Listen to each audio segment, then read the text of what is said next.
That bus will never run again. The words were delivered with the finality of a death sentence, spoken by Arthur Vance, a man considered a god in the world of vintage Volkswagen restoration. At 65, Arthur was the owner of Vance's German Classics, a pristine museum-like workshop in Southern California that catered to wealthy collectors. His restorations were famous for their fanatical adherence to originality, winning awards at the most prestigious car shows. He was standing in his immaculate shop, under bright clinical lights, pointing a disappointed finger at a vehicle that looked utterly out of place. A 1967 Volkswagen Type 2, a classic 21-window Samba bus. The bus, with its two-tone sea blue and cumulus white paint, was cosmetically beautiful on the outside, a recent and very expensive restoration. But under the dashboard, a tangled, partially melted mess of wires told a different, more dangerous story. But before we dive into the mystery that this acclaimed expert declared unsolvable, I have to ask, where in the world are you watching this story from? Are you in the United States, maybe in Europe, or another part of the globe? Drop a comment below and let me know. And tell me this, has anyone ever told you that something you loved was a lost cause, not worth saving? Let's build a community that believes in fighting for the things that matter. The bus belonged to a young woman named Chloe, a 28-year-old graphic designer who had inherited it from her grandfather, a man who had dreamed of retiring and driving it across the country with his wife. He had spent years and a significant portion of his retirement savings having the bus cosmetically restored, getting the paint, chrome, and interior perfect. But before he could tackle the mechanicals, he had passed away suddenly, leaving the beautiful but mechanically flawed bus to his favorite granddaughter. For Chloe, the bus wasn't just a vehicle. It was her grandfather's unfulfilled dream, a rolling time capsule of his hopes. The problem was, the bus had a terrifying secret. It was a fire hazard. It would start and run perfectly, but after about 20 minutes of driving, smoke would begin to pour from under the dashboard, accompanied by the acrid smell of melting plastic. The first time it happened, Chloe had managed to pull over and disconnect the battery just in time. She had it towed to Vance's German Classics, the place everyone said was the only place to take a valuable vintage VW. Arthur Vance and his team had the bus for 2 months. Their diagnosis was that the 50-year-old original wiring harness was brittle and failing. Following their restoration philosophy, they painstakingly removed the old harness and installed a brand new expensive reproduction harness made to exact factory specifications. The job cost Chloe over $8,000. She picked up the bus, overjoyed, believing the problem was solved. 25 minutes into her drive home, smoke, once again, began pouring from under the dashboard. She managed to get it back to Vance's shop, her heart sinking. Vance and his team were stumped. They checked their work and couldn't find any flaws. They checked the generator, the voltage regulator, every component. Finally, Arthur Vance came to a grim conclusion, which he was now delivering to a heartbroken Chloe. "I'm sorry, my dear," he said, his tone a mixture of professional authority and condescending pity. "I've been working on these vehicles for 45 years. I've restored more of them than anyone in this country, and I can tell you with absolute certainty, this bus is cursed. The reproduction wiring harnesses, even the best ones, are not made to the same quality as the originals, and the original 6-volt design is inherently flawed. Something about this particular bus, perhaps a flaw in the chassis itself, is creating a high-resistance short that we cannot trace. To continue trying to fix it would be irresponsible. It's a fire trap. My professional recommendation, as the foremost expert in this field, is that you sell it for parts. It will never be a safe, drivable vehicle. That bus will never run again." For Chloe, his words were devastating. Selling the bus for parts felt like scrapping her grandfather's dream. It was a beautiful shell, a perfect memory on the outside, but with a broken heart that the best expert in the world had declared unfixable. Dejected, she paid Vance's diagnostic fee and had the bus towed back to her small garage where it sat for a month, a silent monument to her disappointment. She couldn't bring herself to call a salvage yard. One evening, while scrolling through an online VW forum, lamenting her situation, she saw a post from another member who had faced a similarly impossible electrical problem on a vintage Porsche. He credited a mobile technician a woman who specialized in automotive electrical forensics, for solving the problem the dealership couldn't. The mechanic's name was Lena Petrova. The post described her as part engineer, part detective. With nothing to lose, Chloe found the number for Petrova Diagnostic Solutions and made the call. Lena Petrova arrived 2 days later. She didn't have a fancy shop or a team of mechanics in matching uniforms. She drove a nondescript Ford Transit van, but its interior was a rolling laboratory of high-tech diagnostic equipment, oscilloscopes, thermal imaging cameras, network analyzers, and custom-built diagnostic tools she had designed herself. At 42, Lena was a former electrical engineer who had worked in the defense industry on avionics systems before starting her own business. She was drawn to the unique challenge of solving complex problems in systems that others deemed obsolete.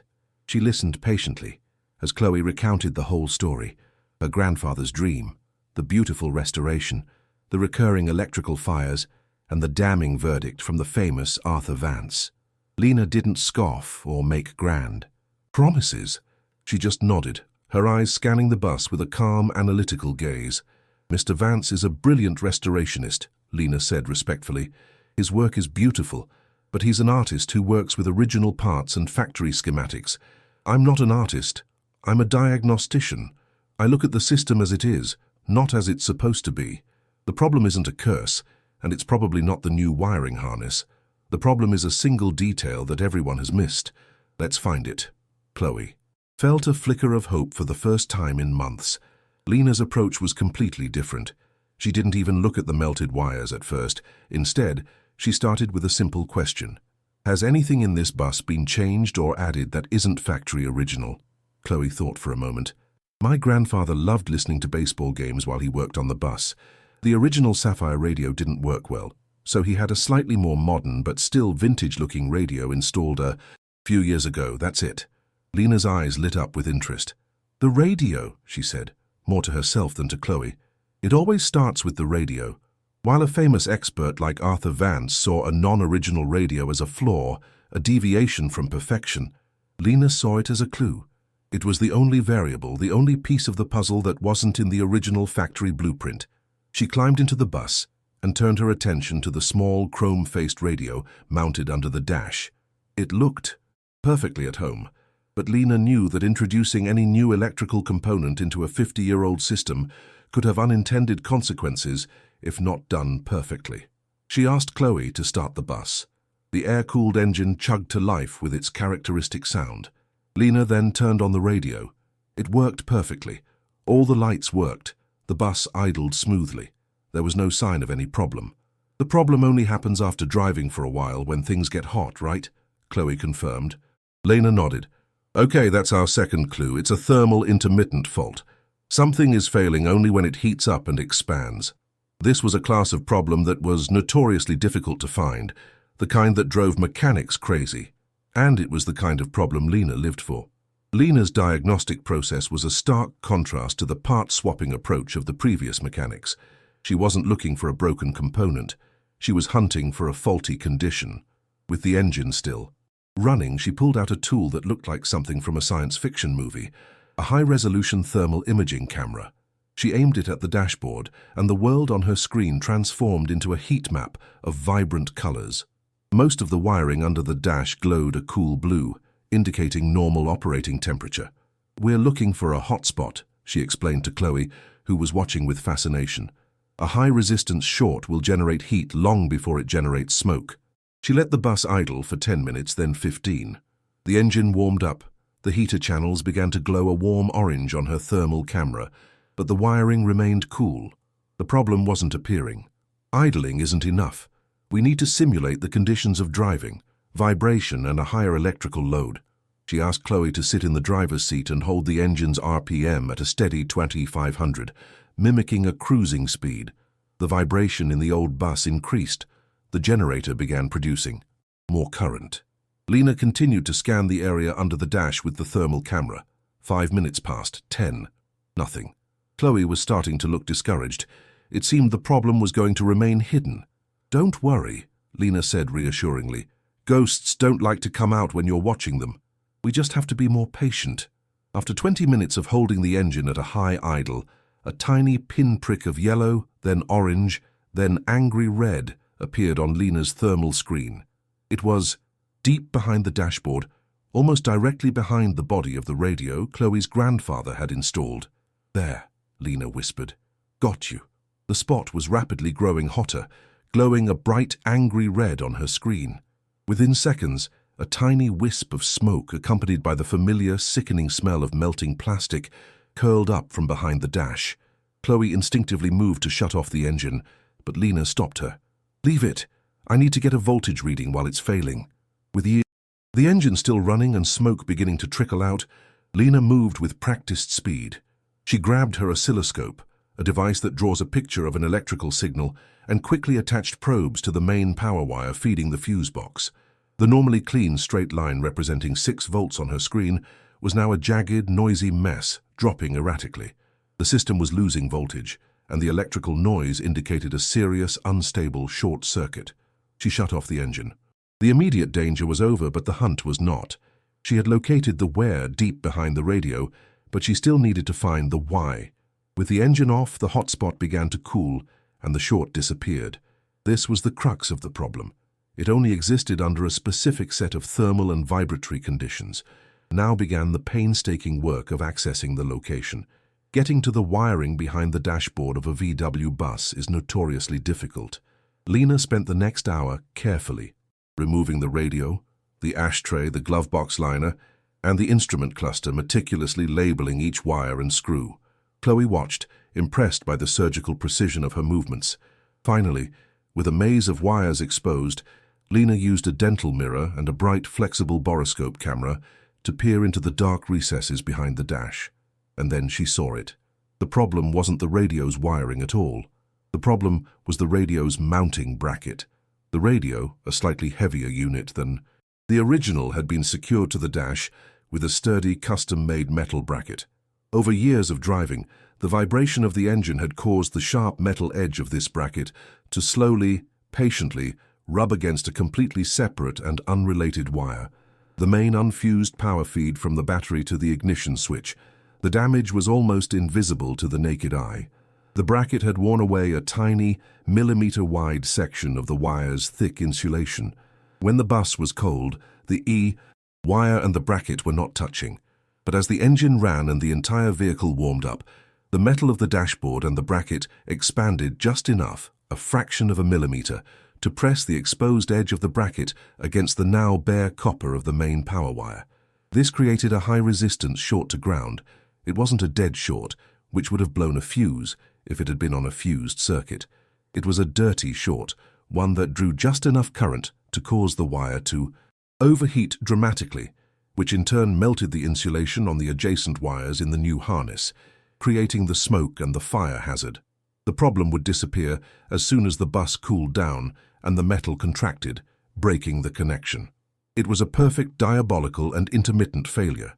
It was a ghost made of heat, vibration, and a single, tragically placed metal bracket. Lena pulled out her borescope and showed the image on the screen to Chloe. "There's your ghost," she said. "This radio bracket is rubbing against the main power feed. When it gets hot, it shorts out, and that's what's causing your fires." Chloe stared at the tiny, innocent-looking point of contact on the screen. "That's it? That's what a world-famous expert called unfixable." "Arthur Vance is a great restorer," Lena reiterated.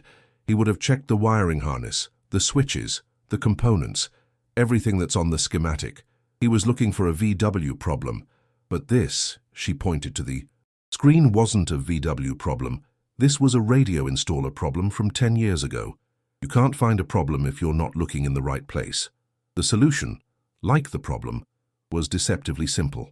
Lena carefully pulled the damaged section of wire free. She cut out the compromised section and, using a proper crimping tool and heat shrink tubing, spliced in a new piece of high-quality, high-temperature wire. Then, she took a small piece of thick rubber grommet and glued it onto the sharp edge of the radio bracket, ensuring it could never again touch any wires. Finally, she rerouted the main power wire, securing it a full 2 inches away from the bracket. The total time for the actual repair, after hours of diagnosis, was about 15 minutes. With the dashboard still disassembled, Lena reconnected the battery. "Let's try it again," she said. She started the engine. They let it run. 5 minutes, 10 minutes, 20 minutes, the point at which the failure always occurred. The bus kept running perfectly. Lena scanned the area with her thermal camera. The entire dashboard area was a cool, uniform blue. There were no hotspots. She had Chloe hold the engine at 2,500 RPM for another 10 minutes, introducing vibration. Still nothing. The ghost had been busted. Chloe, watching the thermal camera screen show nothing but cool blue, started to cry. But these were not tears of sadness. They were tears of overwhelming relief and gratitude. Her grandfather's dream was no longer a fire trap. It was safe. It was fixable. Lena shut off the engine, and the quiet that filled the garage was a peaceful one. Chloe looked at Lena, her eyes still wet with tears of relief. "I can't believe it. I was ready to scrap it. Arthur Vance, the best in the world, told me it was hopeless." "He's the best in the world at making things perfect according to the original blueprint," Lena said gently. "But sometimes the problem isn't in the blueprint. It's in the small changes people make. Along the way, my job is to read the story the machine is telling now, not just the one it was born with." The profundity of that statement settled over Chloe. Vance had been trying to restore a perfect past, while Lena had been diagnosing a flawed present. The next day, Chloe called Arthur Vance. She didn't call to gloat or to chastise him. She called to inform him, respectfully, that the problem with her bus had been found and fixed. She calmly explained Lena's diagnosis: the intermittent thermal short caused by the improperly installed radio bracket. There was a long silence on the other end of the line. Arthur Vance, a man whose entire career was built on his reputation for encyclopedic knowledge, had been proven wrong by a simple detail he had completely overlooked. He had dismissed the non-original radio as an imperfection, an annoyance, rather than seeing it as a critical clue. To his credit, he didn't make excuses. "My God," he said, his voice humbled. "I was so focused on the correctness of the wiring harness, I never considered an outside influence. I failed to see the most basic possibility. Please, would you extend my sincerest apologies to Ms. Petrova? And would you ask her if she would be willing to come to my shop? I would like to learn from her." That conversation started an unlikely but powerful partnership. Lena became a special consultant to Vance's German classics. When Arthur's team encountered a complex ghost-in-the-machine electrical problem that defied traditional diagnosis, they would call Lena.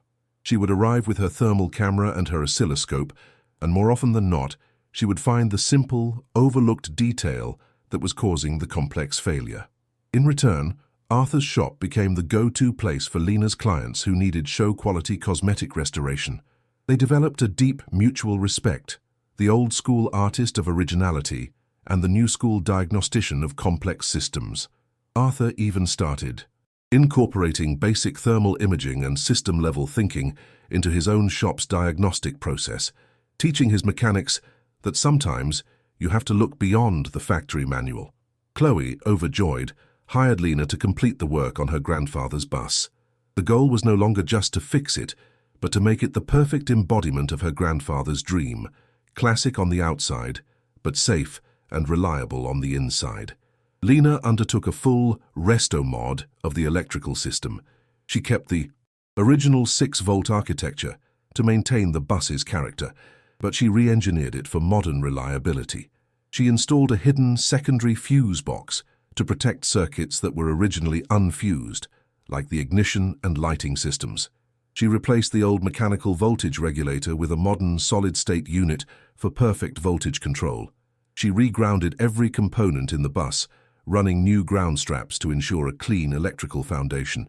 She installed a discreet, modern fire suppression system under the dash, just in case. When she was finished, the bus had the soul and character of a 1967 VRW, but the electrical stability and safety of a modern vehicle. With the bus finally safe and reliable, Chloe began planning her trip. She took a 3-month sabbatical from her job.